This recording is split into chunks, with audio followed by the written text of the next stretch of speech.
Hi everybody, Sandra here from Create in Spain. Now, I've got a card that I want to make and it's going to be a bit of trial and error. So I've tried to come up with a file which is going to be a good way of doing a flip-flop card. And I've got these pieces here which I've designed. I've got 3 of these. I've got the back piece. I set a drawing line to draw on my Scan and Cut so that I know where I'm supposed to be putting my pieces, and I've done a mock-up of a frame which may or may not fit exactly. I will just have to see whether it works. This is the prototype, and if it doesn't work precisely as I expect it to, then it gets modified. So first off, I'm going to fold back these flaps because I decided I didn't want the aggravation of having to stick something else on the back of my piece, and so this is the way around it.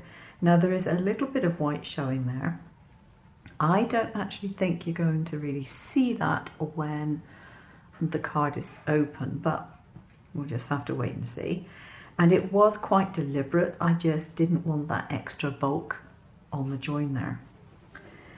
So we'll see whether it works. My score lines, because I've cut them rather than draw them, they might be a little bit weak. So this should go right inside these lines here. Then the next one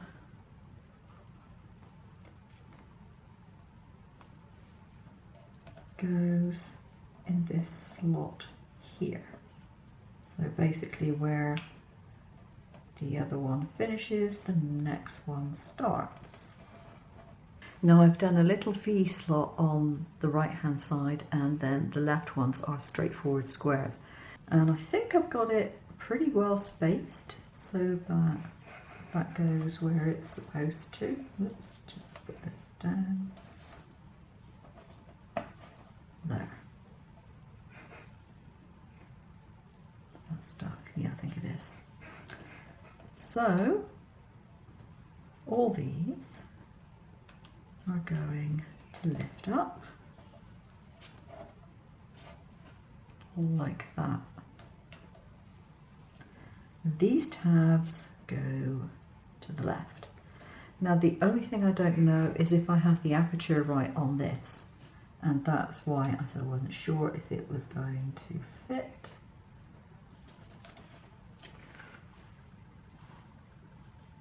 Hopefully it will, but we'll see.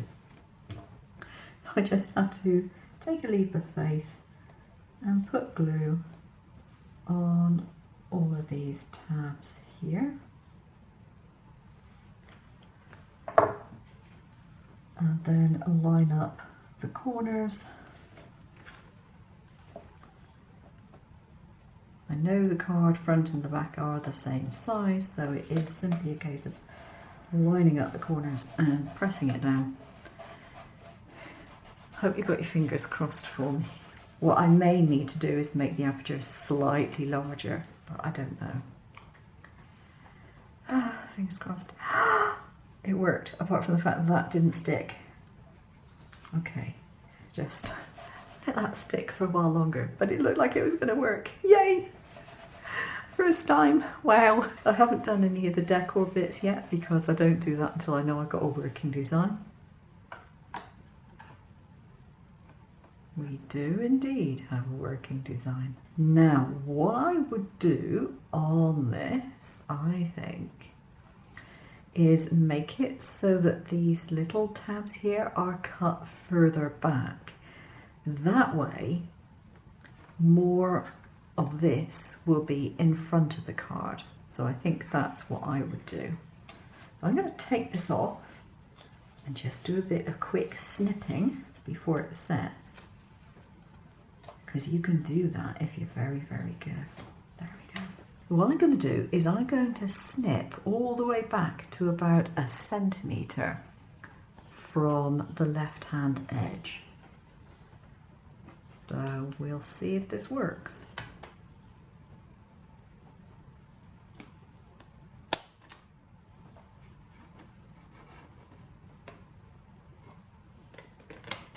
trim off these extra little bits.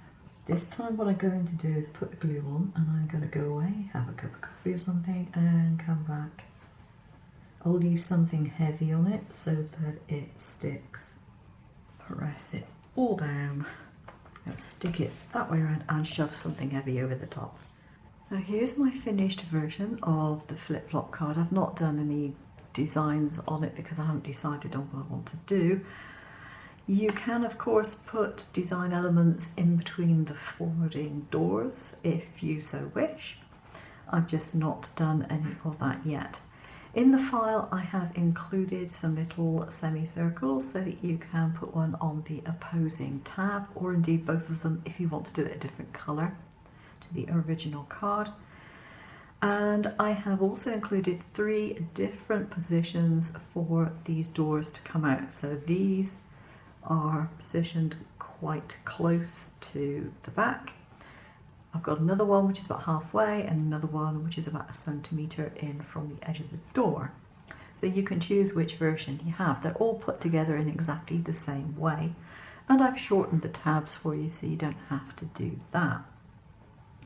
So the other thing is, how are you going to get this card to stand up? Because if you've got it like this, it is not exactly stable.